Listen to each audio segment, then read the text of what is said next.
ভারতীয় জনতা পার্টি ৩১ আরকেপুর মণ্ডলের পৌর এলাকার ১৯ নং ওয়ার্ডের ৪২ নং বুথে নতুন ভোটারদের মধ্যে আই কার্ড প্রদান করা হয় অর্থমন্ত্রী প্রণজিৎ সিংহের হাত ধরে।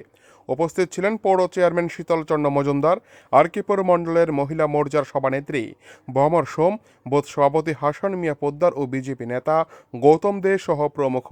এদিন আই কার্ড প্রদান অনুষ্ঠানে ভাষণ রাখতে গিয়ে অর্থমন্ত্রী বলেন, যারা আজকের দিনে দাঁড়িয়ে নতুন ভোটার হিসাবে আই কার্ড পেয়েছেন, ভারত সরকারের তাদেরকে আন্তরিকভাবে ধন্যবাদ জানানোর পাশাপাশি ভারতের প্রধানমন্ত্রী নতুন ভোটারদেরকে শুভেচ্ছা জানিয়েছেন।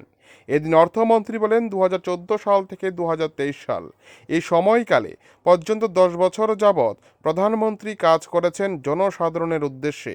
তৃণমূল স্তর পর্যন্ত সরকারি প্রকল্প, সুযোগ সুবিধা সাধারণ মানুষ পেয়েছে কিনা সে সকল বিষয় নিয়ে প্রধানমন্ত্রী প্রতিনিয়ত রাজ্যের খোঁজখবর রেখে চলেছেন।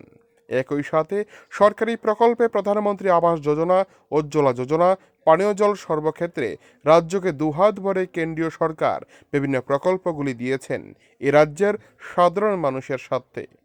এদিন মন্ত্রী নতুন ভোটারদের কাছে আবেদন করেন, ভারতকে এগিয়ে নিয়ে যাওয়ার ক্ষেত্রে তাদেরও এক বড় ভূমিকা পালন করবে।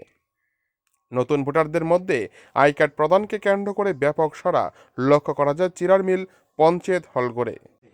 এই তৃণমূল স্তরে এসে কিভাবে পৌঁছেছে, তার সুফল আপনারা কতটা পেয়েছেন।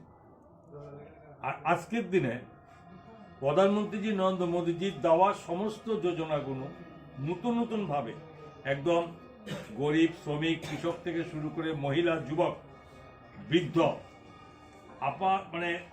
সংখ্যালঘু সম্প্রদায়, জনজাতি অংশের মানুষ, এই সমস্ত কিছুকে আলাদা করে দেখুন যে সেটা ওনার কার্যকাল কিভাবে এবং ওনার দেওয়ার সমস্ত যোজনা আপনাদের কাছে সঠিকভাবে পৌঁছেছে কিনা। আগে পাঠাতো ১০০ টাকা, কাটছাট হয়ে আপনার কাছে কত পৌঁছাতো। আগে রেগার কাজ করতেন, ৫ দিন কাজ করলে ৩ দিনে পয়সা দিত, ২ দিন রেখে দিত তারা কাজ না করিয়ে মিছিল হাঁটিয়ে পয়সা দিত। এখন সেটা নয়, আপনার টাকা আপনি পাবেন, আপনাকে ডাইরেক্ট ব্যাংক অ্যাকাউন্ট করে দিয়েছে, মোদিজি করেছে।